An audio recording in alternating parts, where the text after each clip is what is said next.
You're listening to the Everyone But Us podcast, straight from the heart of London. Welcome to the Everyone But Us podcast. This is the second and concluding part of the chat that we had with our friends in TRC. This episode picks up from where we left off. Charlie and Lascelles were leaving, and the rest of them had some serious thinking to do. And then it was like, well, what? Do we just have one guitarist then? Because it had That all Ben, been right? like Ben, yeah. Was Ben on the guitar on Nations? Yeah, of course he was. He's on Nation, yeah. But Yeah. and then it was like, right, well, what do we actually do though? Because are we going to sound as good with one guitar? How are we going to pull this out of the bag? And so we took a break for ages, didn't we? Because that Charlie and Lascelles, so we had to find a guitarist and the drummer. Drummers are so hard At to find, a time man. when we were still like, you know, we had just kind of hit our peak, but we were cooling off now. Because we knew, okay, we're not going to be there anymore. So what do we do? And then we found a drummer, and then James, who's wicked. Yeah, He's a good drummer as well. Very good drummer. Very good drummer. And then Ben, I was like, I don't know about Ben. Like not in, and that might sound wrong of me saying. I was just, I don't know how he's going to pull it out of the bag on his own. And When does, Charlie's man. been the songwriter, and Ben had never written a riff for TRC. Is Ben come from a hardcore background? Or is Prowler, he was in Prowler. he Yeah. was in yeah. Prowler, yeah. He was in Prowler. Yeah. Yeah, he was. Yeah. We were like, so how is he going to do this? And then he just like, I was like, fuck. And then he just sent us one demo of track Same But Better, and I was like, actually, that's not bad at all, man. So And he let's see killed what it. we can do here. Yeah. I think for Ben as well, I think 'cause Charlie was writing so many riffs at the time and had the studio, and if Charlie was very much like, this is the sound TRC is going to go. I think it probably, it forced, Ben probably felt, oh, I can't write to that level maybe, and didn't write riffs. But then when, Charlie'd gone and Ben had to, he pulled it out, and we were like, oh, that sounds like the old TRC, this He's most probably dying to write songs, but he felt exactly. like he It was couldn't. probably stored up, and then it was Yeah. just released, and it was like, mate, you're brilliant, perfect. Nah, it's dope, man. So, getting back to Nation, you left this. Sorry, what was the parent company? The parent. Siege of Amanda. What happened there? Siege of Amanda. She left Amanda. us. No, well, they released the two. They did Bright Lights, and they did. Can I just say, massive shout out for the actual fucking research here, man. This is wicked. Yeah, man. Thank you, bro. Thank you. Yeah. I couldn't remember, so no, appreciate it. No, I'm just wondering because basically you left them. Yeah, we parted ways because we couldn't tour the record, and they were like, well, Did they kind of drop you then because they were like, you can't? yeah. Because then labels don't play, man. No, they didn't. Yeah, Yeah. they put all the money. They paid for the record. They paid for it all, and we. But then, to be fair, Yeah, our we allowed to booking make the agent budget. was shit. We were on such a shit booking agent as well. Do you remember? And they were like, so you have to tour this album really hard. We're going to give you 2 weeks in Eastern Europe. And hold on a minute, you just touted us as the next best thing. Why are we opening up in Eastern Europe for 2 weeks for €50 a night? What am I going to do for that? Like, it was literally... Well, this was it, and I'm making the choice between, right, do I quit my job for 2 weeks in Eastern Europe for 50 quid a night? I'm like, look, it's not. How you adding get up to you? here, Yeah, do you know guys. what I mean? I don't know about you, but and that was it. And I suppose, I mean, we were then with a booking agent that's looking after other bands, bigger bands. We're wanting support tours, and not really getting it. And that's when we start seeing how I suppose the industry works a bit. And it was just like, oh right, okay, I can't be dealing with this shit. This is quite serious. Yeah, and it starts sapping the fun and the enjoyment out of it. You know what? I hate when bands become business, and I know you have to have that business aspect of a band. There's an aspect of it, like business minded, without being played as a business. yeah. I hate the business side, man. When I'm discussing the business side, I feel like before it was just about playing a show, but now it's like, you've got to get this. But I understand it. To be completely real with you, as soon as we went independent and did our thing all on our own, we've never had as much money as a band, have we? It's ridiculous. Yeah, no one else to pay out. You're like, okay. You're not paying an agent. You're not paying a booking person. You're not paying a manager. You're just doing it all yourself. But then at the same time, because you've already managed to get that following and that people know your band, people are going to come to your shows. But at the same time, some bands are not going to be able to have the booking agent and get the manager and that, but they might be able to get the shows. But in other sense, when you get all of that, you're going to get your shows, you're going to get your big tours and shit. But Lewis, being a promoter, I remember you saying a few episodes back that you hate dealing with you don't really like dealing with booking agents. And that, With the bigger bands. Yeah. because I mean, I don't hate them and that, like, but it's when Maybe hate's a harsh word. when you're doing something which is part of a DIY scene, and you know the whole culture of being in bands and shit. Yeah. When it comes to dealing with some people, it's like, they're gonna need this, they're gonna need that, they're gonna need this. You like, think to yourself, like, fucking hell, is it the actual band calling for this, or is it you guys calling for it? So I don't know. There's a half and half of it. I don't. They're a necessary evil.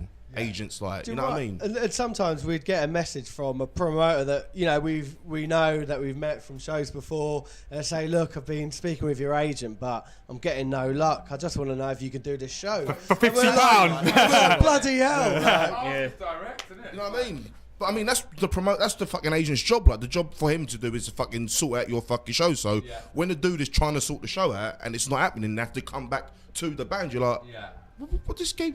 Taking 10-20% of the possible then, like. Yeah, exactly. No, for real. And if you book that show, because I don't know fuck all about agents or anything, but if you book that show, does your agent still take the money anyway?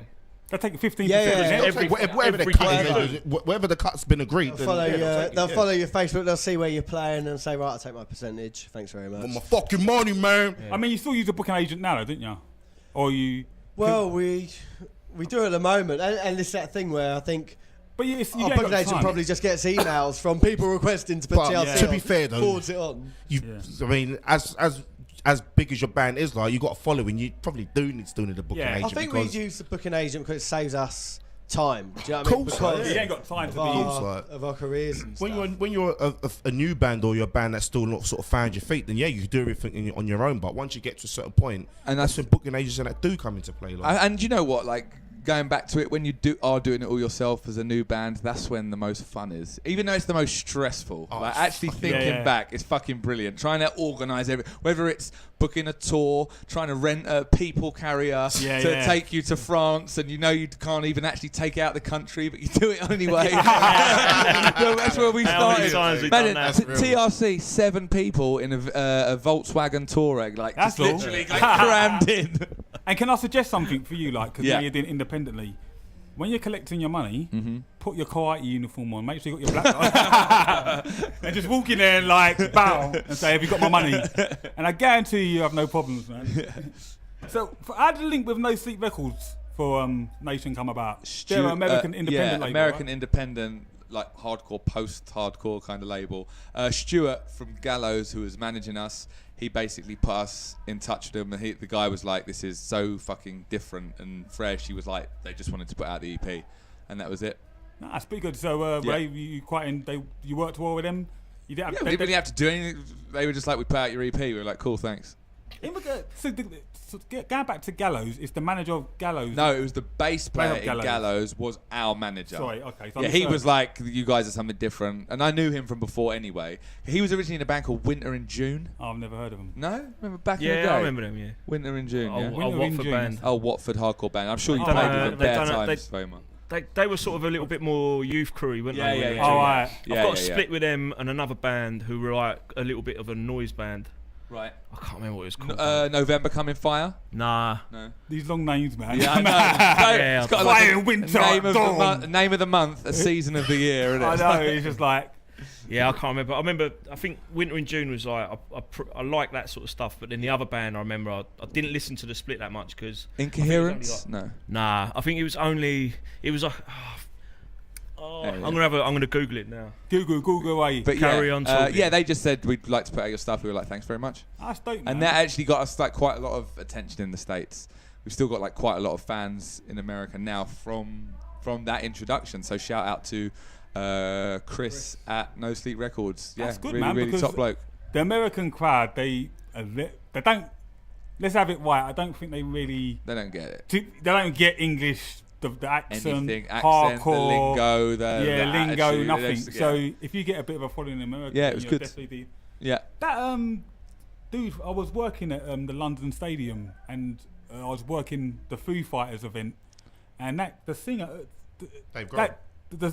Frank Carter, Frank and the Rattlesnakes, and he's the singer of Gallows. Yes, I was watching him. I was going, I know this guy from somewhere. Yeah. I tell you what, right? It wasn't my music, but this guy can sing, mate. Yeah. But he's got like an amazing voice. Changed his sound. Like Yeah, Gallows were well like Grey Britain was like that was a good album, to be fair. I actually really liked that. Yeah, that was like popular, that album. Yeah, Grey Really album was popular. good. Why they stopped? Do you know? Frank left. Yeah, I And think then Frank left, and then they got the bloke from So they got a new singer, didn't they? Alexis on Fire was singing for him And it for a didn't while. really work. It didn't really No, work. they did an album, but Yeah. I think Frank's like such a fucking iconic Yeah. frontman. They're tough shoes because he it sounds wrong. He was Gallows, but synonymous for some him, bands, right? Do you know what I mean? Yeah. So Do you to know what? replace him is tough. I was watching him for a couple of songs, and like there's a good few people there, 50,000, and like Yeah. for a first band, Yeah. he had the crowd in his hand, man. Yeah. His interaction, and I was like, Yeah, something different in it, especially Yeah. with, like a stadium style. He can still like command quite a DIY feel, the way he like chats to people, chats to the crowd, but on a stadium vibe, which is wicked. It's not all the cheesy like, this is the best crowd I've ever seen. When you say that every night, do you know what I mean? 30 days into a tour. Yeah, exactly. I mean, I get it, like, I mean, but at the same time, I was like, Exactly. it ain't, mate. You're lying. yeah. So back to TRC, man. I want to ask you, man, how do you guys put your lyrics together? Does one person write, or do you? Anthony writes my raps. No, does he say it? Oh, it's ghostwriter, Andy, your isn't it? ghostwriter. Yeah, I was gonna say that's right. I mean, we wait for the songs to be finished or demoed at least first, and then we have a chat about. We see if anyone's got an idea what we want to write the song about, and then we generally speak about who's gonna. Before we plan who's gonna be on what part of the song, really. Are we gonna shout? Where's a rap gonna be? You know, if there's gonna be a rap, then I leave that to Chris. But then some songs I'll say right, I'm gonna write a verse here, but I'll write your lyrics for it as well when we go back to back, and we just divvy it up like that. And we put it together, and if lyrics can be stronger, it's normally if I can change a few bits, Chris will go, all right, we'll go away and think about that again. Yeah. And and then we start coming together when we've got ideas and then working on it. Yeah, and then we'll do obviously record demos. The last time we did the lifestyle demos, I went to his office with a bottle of whiskey. We did the bottle of whiskey and Go on, son. thought we were recording it, just forgot to press record. Just literally got absolutely smashed in his conference room. Oh shit! In the conference great room. night out there. Well, I thought it was somewhere quiet. We could just put some clients next door, and they're just like, "What is that shouting?" So what was the scenario? Did you wake up the next morning and you were like, "Oh, let's listen to what we did"? It's just white noise. Oh, Chris Semyon, man. I opened up my laptop. I was like, "Fuck." That fucking must suck, man. Yeah. Have you ever written if either one of you ever written something that the other one's like, no, I can't. I don't agree with that, what you're saying in that song, and I'm not, or I don't like the topic. And have you had a fight over it? No, because we agree on the Well, topic before. I think "Heartless" was the only song. on it though. Ooh! Oh yeah, but I was never gonna. Yeah. I said I'd never be on it because it was about. Explain It wasn't about what, cheating on. It wasn't about cheating. It was just about girls. not having time for girls. And I was in a relationship, and I was like, Is that the video where the girl keeps trying to get into the studio? yeah, with Nathan on it. Jokes, man. That was quite funny. jokes. But that was quite. To be honest, when I looked at that, I was like, this can go one of two ways. Like, girls can get on your case for it, or they can get the joke side of it. Do you know what I mean? I just like it's like it's acted so well. Like obviously there's little bits to it. You think, some people might see it's a little bit cheesy now, but it's done so fucking well. I think the best part is at the studio. When she's at the door, and then when she's there, and he's like, "Where you going tonight?" He's like, everything like it's like everything. I was watching the so whole. what are you doing this weekend? Oh, nothing, just about. Like. I was watching the whole video going, that girl's fit, man. Why are you not? What are you doing, man? I'll be like, come in, sit down. No, joke. Let's talk about it, man. Yeah. Do you know what? To be honest with you, it was like a stupid, provocative lyrics tune. Do you know what I mean? Yeah, Like, yeah. there's no meaning to it. It's like a throwaway track. Yeah, yeah. It turned out quite jokes. We thought we'd do another tune with Nathan Prowler. The riff I fucking love in it. Yeah, yeah. It's and we just thought we'd do it. It's no real like heartfelt message in it. Nah. Now we're here. Let's talk about your videos, man. Okay. What would you like You to say? guys easily hold the record for the most videos for a band, man. Like, I counted 13 videos. Wow. Wow. I didn't even know that. But yeah, probably. You know what? I'm so pissed. I should have written them all down. Yeah. I think it. Can you? Define. No, well, first one was actually The Revolution Continues, the one we homemade on that fucking old DVD. Holiday in Amsterdam. So there's one that might still be on YouTube, The Revolution Continues, which is I'm drumming on it. So maybe you could pull that. I haven't seen that one. I haven't seen that one. So 14 videos. Yeah. Then it was Define Cocky, London's Greatest Love Story, Bastard. Haters, maybe. Yeah. Temptation. Then Temptation. Go hard, go home. Go hard or go home. Team UK, Heartless. We Bring War. We Bring War. 10,000 Hours. Bastards. Then Bastards. Same but better. Take It. Take It. You said Temptation already? Temptation. Yeah. Take It. And what did we do last? Mona. And London's Greatest Love Story 2. There's about 14, 15 videos. Yeah. And we do enjoy doing the videos, I'm not going to lie. That's what I wanted to say. That's the thing, you do like enjoy it. People listening to this podcast need to understand this is not a guy with a GoPro filming two guys spin kicking in the pit. No disrespect. These are proper videos, man. Yeah, Proper. Yeah. What's your favourite video? Can you talk about for your videos? Is it a big part of TRC videos? Yeah, definitely. Because that comes with, like we were speaking about earlier, like if you have video content out there, it's reaching a wider audience. So when we write these songs, we're like, right, I want it to just reach as many people as possible. Well, do you know what? Are they going to find this song if they buy an album and then they have to find that track? Well, let's do a video because people are just going to want to watch it. I think it's very important video. And that was it. And so whenever we make any money off shows, merch, all the money we've ever made has gone back into the band, and it's videos. The merch, we get the money back because of what you sell, but we've needed to do it to just raise the money for the videos. But yeah, I mean, it was actually 9 Bar that inspired us because their video for Read These Box came out video, first. And I was like, hang on a minute, that's 9 Bar and that looks really fucking professional. Yeah, I can't believe it's Khaled. So Khaled. That's how you got the link. Khaled did Define Cocky, then he did the Love Story, then he did Bastard, and we were like, let's just keep rolling it. As soon as we started putting videos out, and suddenly you see, it's only got like 30,000 views, 40,000, 50,000. I was like, fucking hell, 60, man. 100,000. We've I clocked it up. TRC got over 1 million views on YouTube. Yeah. Total. Come on, man. Nuts, mate. Isn't it? It's great. That's Steve watching them over and over again. But it's like when you that's how I noticed when you're getting the views. Like, I don't know, it's not all about views, but there's still, I think views you do need some important. attention. Yeah, you know what I mean? Yeah. And so that's why we did make a conscious decision to not always just put out like the same kind of video performing. Let's have a fucking joke. I respect that. That's good, man, because like everyone, like most hardcore videos, it's the same, a little bit of stage shit. Yeah, shot to the crowd, the people fucking spin kicking and that, which is real as well. Which is people keep doing what they're doing, but we thought it's boring after a while. Like it gets boring after a while. And us three being in Ironed Out, we're thinking about another video, right? Yeah. So we're thinking about what song are we going to do, and what's the video going to be of, and we're all just sitting in our little WhatsApp chat, going, "What about this? Nah." What about it's just like us and our mates having a bar? Other bands have done it. Yeah, to any bands listening, man, like don't be afraid to think outside the box a little bit. Yeah. Like for real, even if it doesn't, I don't know. Obviously, it has to match your sound and your image, and it has to be holistic to what you're doing. Doesn't mean you can suddenly do some random shit. I've got to stop you there. Everyone, you just heard the word holistic. Yes. Everyone but us. Carry on. Yeah, posh on here.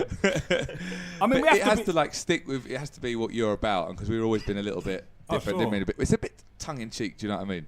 I think let's be fair as well. People do them. The same video because it's easy and cheap to do. Of course, yeah. Videos are not cheap. I mean, almost certainly going to be our next video. I think some bands, sadly, like when they do videos like it pigeonholes them because they might not set out to be a certain type of band, but then someone will watch a video and they'll go, it's just the same old jun. Or they'll just try and just capture the most violent dancing and put that in there. And cut that bit. It's not quite as hard. Get him. Yeah. Do you know what I mean? That has worked for some bands though, because some videos go viral from that shit. It's got to reflect your personalities as well, 100%. as people and a band. So could you imagine us just doing like tough guy videos? Like us as people. That's not us fucking. Do you know what I mean? In alleys. It's definitely all about visuals and making it right, like because like give a quick shout out to like Betrayers on their video for Judgment. There's footage of people dancing and shit, but it's not the main focused focus. on that. Yeah, it's not Right. the main focus. So Absolutely. it's like the focus is on the band. Then it'll be a little bit of this. Then it'll be something else. Oh, and that's then, fine. Yeah, that's we all fine. do But that. yeah, Yeah. But at the same token, with the TRC videos, like some of them are like set in a certain place, and then some of them are like actual fucking storyboard shit where there's actually something going on. Yeah. And it's that whole fun element. I think to it as well. my favourite video is definitely Mona, man. Which Yeah, we filmed Mona- here. Mona's fucking. Mona's amazing. Because that's we were like, let's come back with something just jokes, man. It's Gavin- very, it's Gavin- very, it's very Gavin. Partridge-esque, like. Yeah, shout out Gavin, Gavin guitarist was from Parallel. excellent. It's like Partridge mixed with Office. Yeah. Do you know what I mean? David what? Brent. He's such a fucking character, that guy. Really Yeah, fun he's guy to great. be around. It's another piece of fucking TRC history here as well. Yeah, recorded Yeah, right yeah, here yeah. with, Here with as Phil. well. With Phil when he comes in, little That's it, Terminator. fucking hell, yeah. So yeah, Phil, the little guy that comes in on the Mona video. Oh, Crazy Phil over there. Yeah, he works. He runs the studio in Mill Hill Music. He's been there for years. See, he had a feature on the TRC video. Who come up with that idea? I think mainly Anthony. Anthony's actually the most, when it comes to the visuals, he's the most creative. He's very, very good. Go on, Like, Anthony. very- What you do Very video good. shit? We should send him to the barrister's job, be a fucking videographer. wherever it's fucking called. I don't know what it's called. Yeah. He'll be doing the video awards in Dubai next year. Don't worry, Here for the video awards. When the band stops, we're going to do a little TV program, a little comedy. We've considered that as well, man. I think I don't because we've always had a laugh together with the band, and when you talk about ideas and stuff, and whenever we come up to video, so something funny will happen with the band. Like, wouldn't it be good if we actually filmed that? And then I sit there and think, all right, well, we could actually turn this into a video. And the video for Mona, we're kind of laughing at ourselves a bit because it's a band that have Hanging kind around of a bit flopped a too bit, long. Yeah. and think they're bigger than they are. And I'm like, do you know what? Where we are now, this could be quite funny because we're let's playing. have a laugh a We're bit. kind of there a bit. Well, sorry to cut you off there, but firstly, for me, my favourite video is like Haters. I hate it. It's when I The cell first killed see when that. they come out, like I was like, well, okay, how's this gonna start? Then the music, he puts his headphones in, the music starts. His face and he's dressed as a fucking traffic warden, man. It just sets the fucking whole tone. Like you're like, fucking hate this cunt, like, but at the same time, you're like, I really fucking like this as well. Like. But we were on a ferry over to play some shows in France, and and people were talking, what are we going to do for this new video? And Charlie was talking about serious things. All right, a performance video, but we have to be really angry. And I was like, and it just popped in my head. I said, guys, it's a bit different, but what would you think if we had a traffic warden and the whole video is people abusing them because people hate traffic wardens? That's a wicked And then idea. everyone's like, this is great. And I think someone was just like, Lascelles, would you be up for being a traffic warden? And he was just like, yeah, I don't mind. He done it And really he's well, like the man. hero of the video. Yeah, he done it really well, man. And I think it's classic, like, British sense of humour and just who we are as people as well. Like, because you couldn't find any American sort of band or a band from Europe doing this video like that. Yeah, exactly. Yeah. I think they all take themselves a bit too seriously a lot of the time. Yeah. That's not hating on anything, but I think it's just it's a British humour. Yeah, I think that's yeah. where it's like self-deprecate. We don't mind taking the piss of ourselves. Exactly. Yeah. How many videos have you actually filmed in Mill? It's funny because It's like a running joke. Everyone's like, where are we going to film it? I'm like, clearly Mill Hill. Knuckle Dust was doing a video in this is mad coincidence. Oh, yeah. We were doing a video in Mill Hill, and then I think Anthony and Chris walked in and was like, "Oh, what are you doing here?" filming a video. We're filming a video. Yeah, was that for We fucking... was like, "Fuck, man, snap." So we were filming the Take It struggle. video. Yeah. You were filming Life. Which one was it? You were singing? Live struggle, yeah. Yeah. And we were filming Take It. That it. was mad, isn't it? Yeah. You put more than one video here. 4. 4 videos there, man. So, Yeah, they're all. The last one we did for Love Story 2, we did it. Sorry, Love Leave the Story mic 2. there. Because they've got a little green screen room. Oh, Have you seen that? It's quite really? small. Yeah, so We shall be hired- using? hired that out. Got a projector, so it doesn't look like it's done in. It's done in I Mill saw Hill. that video. Yeah, that was Yeah. dope, man. Yeah. So borrowed a projector from work. I was like, right, let's get some old video clips up and some lyrics, and just shot it against the green screen. That was something we hadn't done before, which was pretty cool. But yeah, I mean, Bastard was done here. Take It. Yeah. It's just a performance Take It, videos. Bastard. Were like, Take it. So have you got any more videos planned Yeah, we're going to get someone to come out on the road to Europe with us and do the cliched film The Pit for the song fucking Lifestyle. I think you're going to do that. Because even though we released it like 2 years ago now, it's still like the last song on the latest EP. Yeah. And it's actually the one that most people say they like. But Mona They like gets that. the most. I was checking your Spotify. Mona's is your top listening Yeah. too, Mona is, yeah. What, does that go down really live? We've only played it live like 3 times. Did it get a special response, that song? Do you notice? People love it. The one that gets the best response is quite funny because is 10,000 Hours. And we never ever played that once Nation was released. This again goes back to this whole weird era of TRC with Nation. That was like the song that was like, wow, this is amazing. Everyone was going. We never ever played it. So we've only ever played it live 3 times. Just recently. That gets the best response. That gets the best, yeah. That and Hate London's Greatest Love Story still. Yeah. They all get good responses, man. Everyone but us. Straight from the heart of London. I was gonna say, we played with you guys. No big deal. Ironed Out supported TRC. Was it? O2. It was O2 with O2 Idle Arena, Hands playing right? as well. O2, yeah. Angel, is it? Yeah. That's the one Good show. Anthony booked Idle Hands and thought it was another band, wasn't it? He was like, Explain. trust me, he goes, this is who everyone wants to see on the bill. I promise you, it's going to go off. No, I thought we'd played with Idle Hands in Birmingham, and I don't think it was supposed to be Rough Hands. It was someone, and I was like, yeah, and then they started playing. I was like, I just think it looks and sounds a bit different from what I remember. And then I was like, and I was watching more songs. I was like, no, this isn't the band. Different band. It's funny because but he lives with the drummer of Idle Hands for how long? Jack. About a year and a half. Yeah, so like we're good friends with him. But that's quite fun. Yeah, it was Idle Hands, Ironed Out, and you. They guys, knew right? because I saw you play in Shoreditch or somewhere. It was like a practice studio or something, and there was a gig there. I can't remember. Ironed Out, yeah. That was the night. Rouge, That wasn't was the night, sadly, when Nick Mann passed away. Yeah. Oh, rest in peace, man. Rest in peace. Oh, sorry, man. Yeah, that's the night. Yeah, Rest in man. peace, man.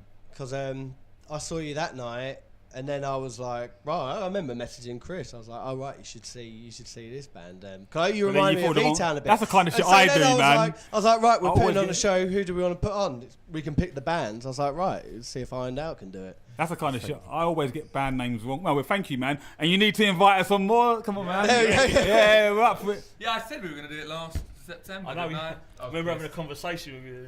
It's like, yeah, we're going to do it in October, and then It was going to be us, Prowler, and you, and then Prowler do it, couldn't man. do it, and then we couldn't do it. So you can still do it if you I want. remember. Yeah, well, no, that was October last year. So Promises. But I was gonna say, I've noticed that you've got quite a diverse crowd now. It's not really a hardcore crowd, is it? No, It's, it's probably like 30% hardcore, 30%, 40% metal, 30% friends and family. It's funny you say that because that Islington gig was the first. Yeah, your parents there. Was that the first gig? Were your parents there? Were they there at that one? No, Yeah. They were because I remember you saying our parents are here, and you was. No, that was I'm sure that was at the Barfly with Knuckle Dust. No, it was definitely Nah. Islington Academy. I don't remember My that. parents weren't there. No, I don't think she was. No, it was Barfly. Oh, my maybe it was. my mum came to, and the best Yeah, best story sorry, about yeah, my that bad. gig though was Lascelles' mum. Right, literally fantastic. So we're obviously playing the Barfly. Yeah. Over the road is the Roundhouse. For those of you that don't live in London, there's a big venue called the Roundhouse. Over the road. No, don't tell me what you're going to tell me. Over the 'cause I'm road, gonna crease. Tiny Temper was playing, right? So there's a massive crowd outside, Black and the people. Cell's mum's Oh, apparently no. phoned him up and been like, "Oh, I'm outside the venue. So many people, so good." And he's like, "Where are you, mum?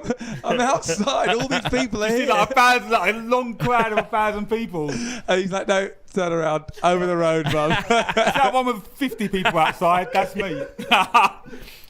So Oh, good, shit, man. so good. Have you guys ever performed in front of your parents, Lewis or Steve? I've only performed in front of my sounds Your a bit sister, fucking innit? erotic. Like, no, I've only played a show in front of my sister. That's it. Does that feel weird? Or you Not really. Like, I've always found it just a bit more daunting playing in front of my friends than my family. Cause Yeah. But yeah, sadly, my dad didn't know I was in a band. If I was in a Ah, bloody He knew I hell, did man. music, but didn't know I was in a band though. What about you, Steve? You ever thought about inviting your parents? they saw my parents actually watched BDF in 2001. Were they watching? No, it's 2000. Yeah. It was my 21st birthday. My 21st birthday party, I had at the Estates Community Centre, and so like I did a show with BDF and another band I was still in at the time called Method of Murder, and we just played on my birthday just because I thought that's just what I fancy doing, sort of thing. So obviously my parents were there. I didn't understand it, I don't think, though. Yeah. Imagine your parents being there and just see them getting kicked in the face or something. Man. That's right. I remember saying that. Killed. I was like, Mum, you stay at the back by the balcony. I said, everyone, let's see a fucking war zone, but don't you dare go to the back of the room. Because we won't understand the rules, but if you see your mum get cracked in the face with a kick, you're gonna kill that person. I regardless. think for most of the time, though, it's when your friends, your family turn up, you know they're gonna buy drinks and shit. So you're like, just stay at the back. Yeah, the last exactly. thing you They're not going to go their to the drink front. just go over and fucking over their makeup, their clothes and shit, and it's be like, what the fuck? I fucking lost my pint. And you're like, sorry, that's what happens. Going back to that, we had I don't know. I hope Liz don't mind me talking about that. When we had our friend, he's really into the dance culture, like Sam. When his What's mate his name? turned up, Sam. Yeah. So he brought some dickhead down or something. Yeah. He decides to bring his friend, who's like wanker? Yeah, he's a wanker, basically. So he came into the club, and I don't know if Lewis can tell the story, but did you accidentally step on his foot? Long story short, I just bumped into his mate. I'm not sure if he's his mate still, but I bumped into his mate by accident, and then he just started giving got £500 trainers, if we was in Essex, it'd be a different story. Like, and there was two things that went through my head. I was like, first of all, this geezer, I wanted to fucking smash him up. But second of all, was like, I'm putting on a show tonight, and you don't really want trouble in the venue. Then you're putting on. I was playing as well, Yeah. So I walked away, like, I thought, oh fuck it. Then I 2 minutes later, I was like, no, this cunt, no. Do you know what though? Went back over there, like, and then I respect you for that, because let's be honest, right? If you laid into this guy, everyone's gonna lay into him. I looked up. You've done him a big favour. Do you know what I mean? Well, but I looked up and like, I squared up to him. And I looked up and I was like, there's a fucking security camera right in front of my fucking face. Right. So I was like, it's gonna be like fucking Jeremy Beadle, fucking you being framed. Like, I'll be fucking right there. If it goes to court, it's all there, innit? Like, yeah, for real. Yeah. So what was your parents' reaction then after the gig? Were they like, wow, that was amazing? I think the first gig my mum and dad came to, they were like, I think they were surprised the reaction we got and how many people like it, how people dance to it. You know, they just they didn't know what to expect. They listened to it. My mum, you know, for years just like, when are you going to give the band up? You know, when are you going to be a bit more serious? I'm like, Mum, leave out. I'm a Bavi star. Don't get it. that was it. And you know, she was just always wanting me to give it up. She never understood that side of things. Never understood being creative. And so when they came, 100 Club, they came and watched me play, and they were like, and with my sister there as well, and they were just like, and then like, you know, watching people sing along the words, they were like, oh wow, like I get it, I can see why he enjoys this, I can see the energy, and that was it then. And you know, they understood once they saw it live. That was all right. Don't get me wrong, they thought people were nuts. The way they're dancing, and they didn't understand it, but it was like, do you know what? This is something different, but I can see why. That's amazing, man, that you brought them out, man. That's amazing that you brought them out. What do you guys, when you play live, what's better for you, a crazy mosh pit or people singing the words? What fills you with the most? It's always something about seeing people sing the lyrics back to you, man. Do you know what? Because anyone can go get into the show and just like smash people up, but the fact that they've invested their time, their energy, and you can see their that genuinely feeling it. Even sometimes you put the mic in, they shout the words back to you with their own remix. It doesn't matter, man. It doesn't matter. Or they put you off. I'm like, where the fuck are you, man? Like, what part is that? But no, of course. But when people sing back to you, and they come up to you after you, and they're like, bruv, your songs are fucking. You know what? You hit a good point. When we was talking about not playing music, what you miss is that. Of course. When you play and you get that. Because, you know, you're giving them energy and that and they energy get back. Is it's a buzz, man. It's like a drug, man. Like, of course it is. Yeah, man. Of course it is. What do you prefer, Europe or UK? For shows? Europe, I think. Yeah. Apart from London, UK, I'd say Europe. I feel sorry for UK because it's as I said, Lewis. I don't feel. It's hard for you guys. I don't feel Sorry. sorry for the UK. I think London's great, but I just think No, in terms of what they can offer to bands, like Right, Europe, okay. you're saying Europe because they can. They offer more. They look after you One, better. Let's have it right. They look after you. they look after you better, but two, also like we've always had a good time in Europe. The fans just go for it a little bit more. They appreciate it more. Yeah, right? But them, I think they live it maybe a little bit too much sometimes. You know what I mean? They just literally love it. So Crazy, isn't it? Innit? Europe Yeah. sometimes, man. They See, do. Watching videos or certain bands, you And like it's watching, you're like, wow. And it's weird. Like some towns you go to, and they're renowned for like not going off. They'll just like stand there and nod along. They won't necessarily go mad, but then they'll go and buy all your merch at the end. Yeah. You know what I mean? Yeah. And that's really weird. So sometimes You're like, it feels like the energy's a little, yeah. But then they're just buying all the. Exactly. Yeah. Exactly. But you ain't one of them. You know, we get them bands like you saying before, where they're trying to get the crowd going, no one's moving, and the band starts to sulk. Yeah. Move you fucking pussies. What the fuck? I hate all that shit. Shut up. Or just shut that's up. shit, man. Like, Shut up. The reason you're on stage is because you've been given the opportunity to be on. Someone's Correct. brought you over to fucking play a show and with your band. So the last Correct. thing you want to be doing is fucking calling the band pussies or fucking weak because you're not dancing. Like, Yeah. The And the other reason you're thing not is- dancing is because you're not fucking.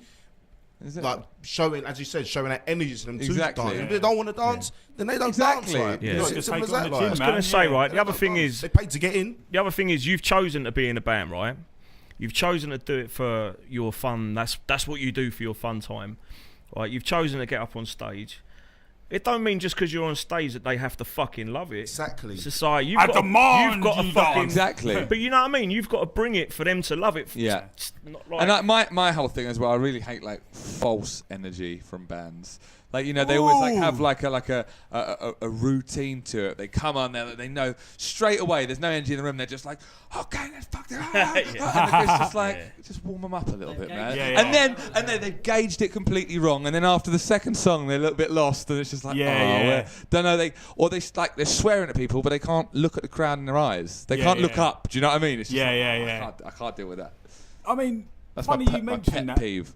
No, funny you mentioned that because, like you said, your own shows you've got like a mixture of a crowd. When you play Sweatfest, that was predominantly hardcore. Do you guys have to approach that show differently? Did you? Interesting. I just shook my head. Andy was like, "Yes." No, but wait. No, let's be honest. When you done that show, was you like, right? We know this is going to be a different crowd. We have to change the songs. How did you approach that show? We changed the set list. You know, we put. think our stage performance changed. No, the performance stays the same. It's the set list. So we put in "Fuck You, Die Slow."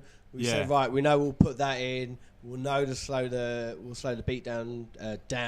I think we opened with "Define Cocky." I was almost looking for. I just knew that it was going to be like a 50-50 response when we first walked on stage. But I was like, my job is to win this lot over. I like that. I was like, and I know I'm going to do it. I was like 100%. You are quite cocky on stage, not in a like. No, but in a good way. Like I quite like it. You're like. I believe in what I'm doing. And I believe I can get it's a cocky confidence. Yeah. And I thought and then people were like, fucking hell, TRC are actually back. Like I was correct. Did you do I wasn't at. Do you do Team UK or? Well, there are certain shows that you would play. We didn't do to Team your own UK. crowd. We didn't. So you did. So some songs that you Team would UK. always usually do. Correct. You dropped for hardcore crowd, and that's not wrong with admitting that. Yeah. We dropped Team UK when we play in Europe as well, like because it doesn't get the same reaction in Germany as it does anywhere in the country. So we're like, all right, well, I appreciate they probably don't get it or feel as passionate about it. We'll take it out the set. But yeah, so Sweatfest was more, I suppose, our harder songs. I did see some of the videos online, and you got a good reception, man. It looked like it went off, man. Really good reception. I was surprised by that. Yeah, and there were lots of old faces that we saw there. You know, good to catch up with some friends. But it was, it was a great reception. And we were excellent. I'm not Yeah, going to fair lie. enough. So, like, are we going to see TRC on more hardcore bills then? Yeah, hopefully. If they'll have us, I think. Yeah. Yeah, of course, man. Our fees have gone up. But Hey! No, I'm joking. No, we'd love to. Make sure the bag's right. 100% yes.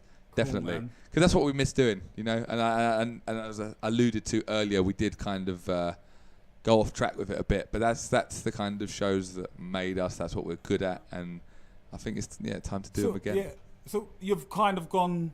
Are we saying that TRC have gone full circle? Then you started as a certain band, and then you changed. Yeah, I think that's fair to say, man. And then you decided this is not us. We're gonna slightly go back. Yeah. Yeah. Yeah, I feel it does feel like that a little bit.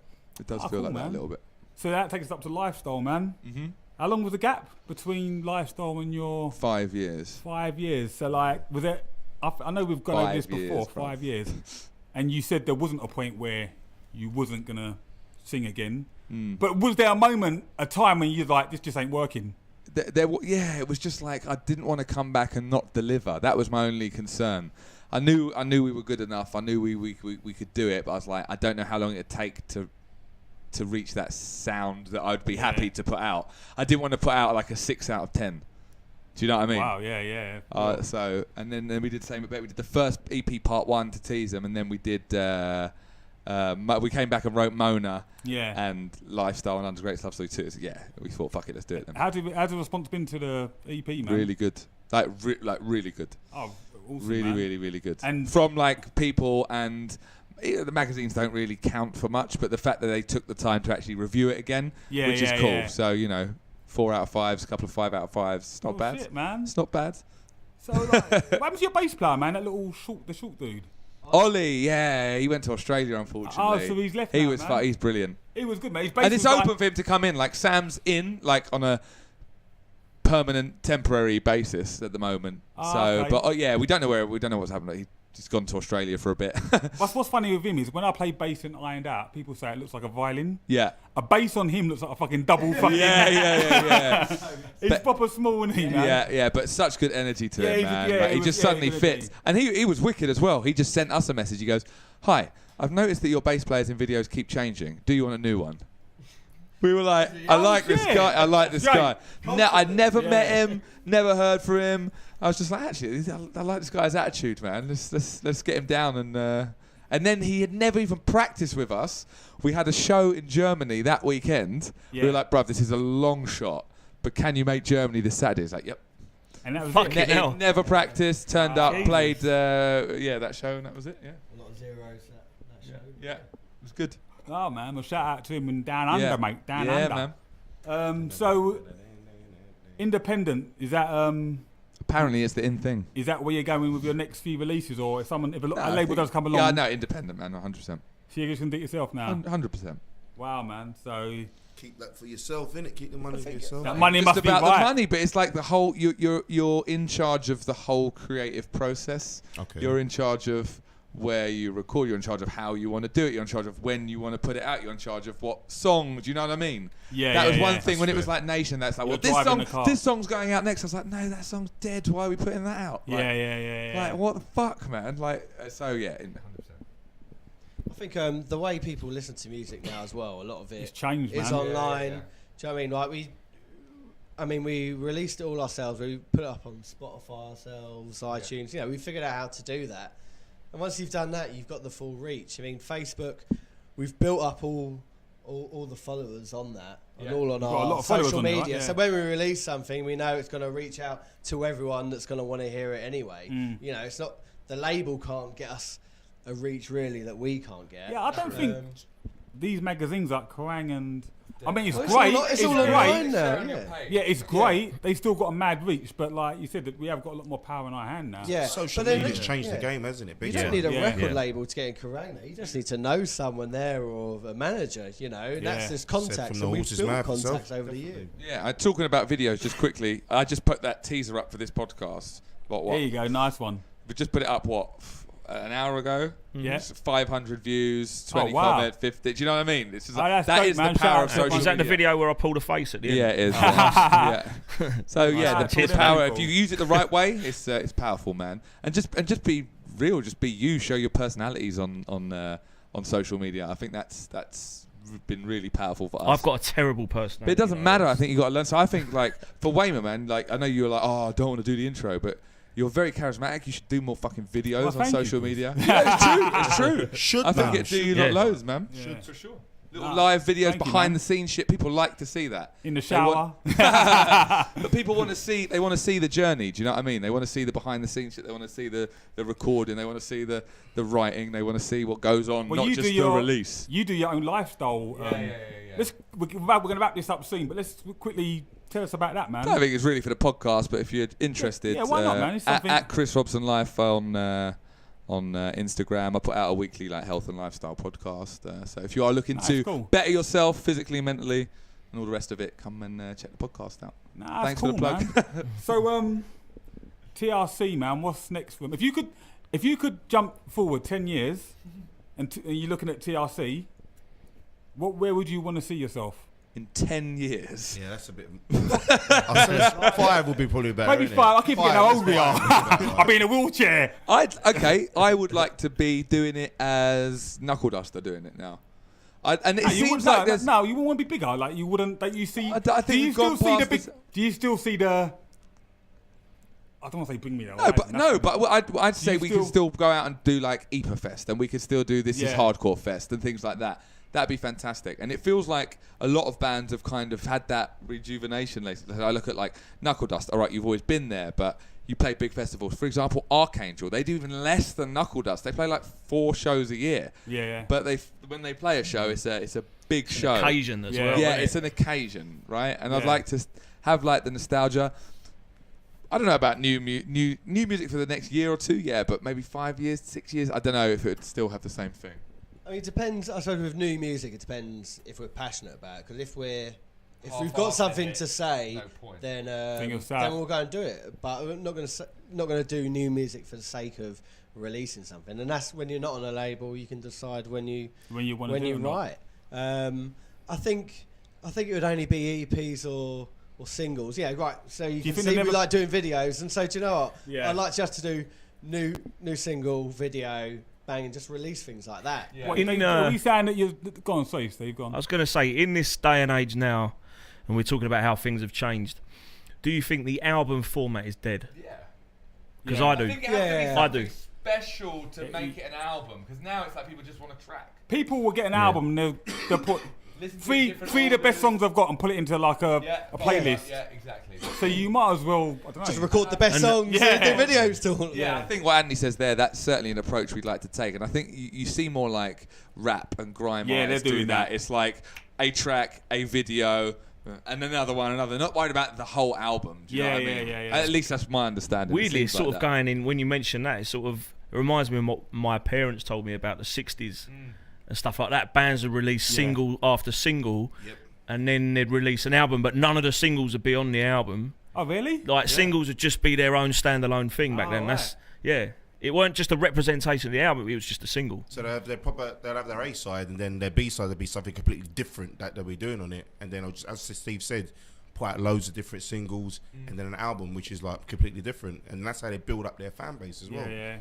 But I think, just to quickly touch on that, I think full lengths are dead. Personally, I think they are. Not dead, but unless there's something really special. A lot of today's generation ain't got time to sit there for fucking half an hour or whatever and listen to a whole thing. Not like before when all we had was a CD or a tape and you'd be home and you'd be listening to it. And now I it's think that now it's gone digital. I think it's the wrong word, but the romance of buying an album. Do you remember when you used to we have this conversation every time you'd buy a CD, the artwork, you'd go to the shop, you'd buy it, you'd listen to it track by track. That's done now. It's oh shit, they just put new music out. It's already on iTunes. Oh, hold on a minute. Do you know what I mean? I think EPs 5 to 7 tracks still works, but actual full lengths are fucking 10 to 14 tracks, 15 I think tracks. full lengths only work for bands that are proper full time, like a Terror, Madball. So big shout out to our boys Wisdom in Chains. They're about to drop another album very soon. And they keep themselves busy though all the time. And it does work. It does work for certain bands, but definitely I think as full length an album as I would be willing to do now would be 8 or 9 tunes.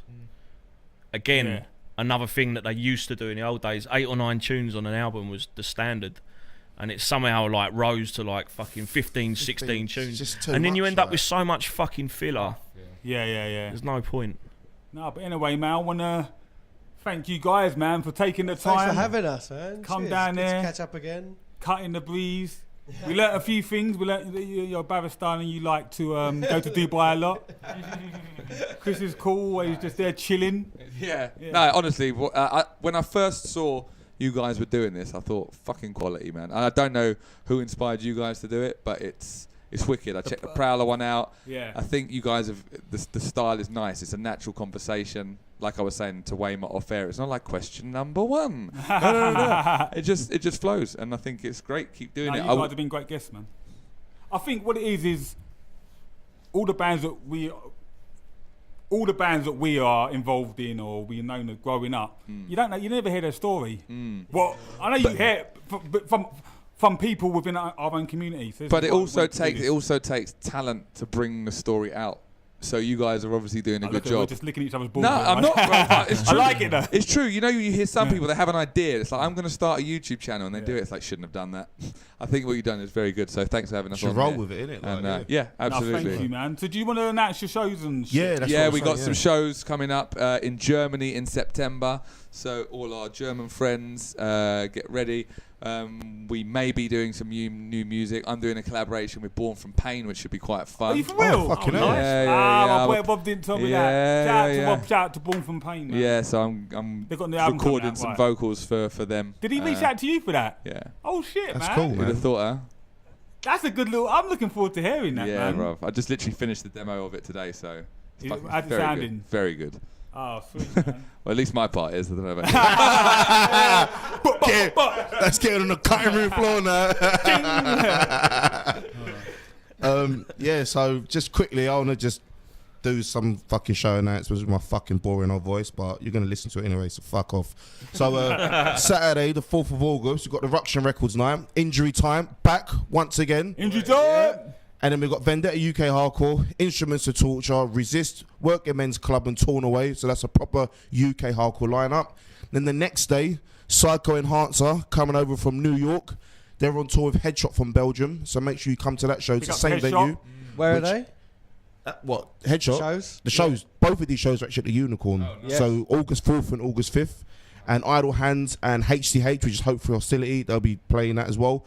And also looking for one more band to play the show. So if you're available to play, give us a shout if you want to do you've it. got one sitting right here. Oh, I did say August, September you might be away playing fucking doing old Shizer parties and that. Like, I don't know. And just quickly, Ready Eye shows. We've got Wednesday the 15th of August. We've got Jukai from Long Island, New York. It's their first time in the UK, and will probably be their last time as well because I think they're splitting up after. So make sure you get down to that. And then we've got Prowler playing as well. Nihility, War Master, and Morning, and it's £10 on the door. And that is at the to see Prowler. all the money's going to Jakai. Fuck the UK person. I'm only joking. No, but that's Wednesday the 15th of August, and that is at the New Cross Inn in South London. And of course, we've got Friday the 31st of August and Saturday the 1st of September, which is Ready Fest, and that is at the Boston Music Rooms, and that's going to be a fucking absolute banger. So make sure you get down to that. Tickets and all other details available on our fucking page, Ready Eye Collective and Ready Fest on Facebook. And last but not least, Wisdom in Chains are coming back to the UK to play for us once again. Nice. New Cross Inn. Sunday the 19th of August. Big up Martin at Moral Decay and big up Upsurge Festival plus the New Cross Inn for sorting this out. And it's Wisdom in Chains, Injury Time, a pint. Yeah, I fucked up my thing. Like, I was gonna say a large glass of beer known as a pint, obviously, but yeah, that band's playing, and of course my new band Last Orders, and I forgot another band is playing on that bill. Knuckle Dust. Nice, Bill. You done all that about breathing, man. Yeah. Yeah, I know, mate. You can tell he's a singer, can't you? Yo, TRC, man. Chris, Anthony, thank you so much for Cheers, coming, mate. man. Yeah, thank you, You're guys. an amazing you. guest, man. Big up! You're listening to the Everyone But Us podcast, straight from the heart of London.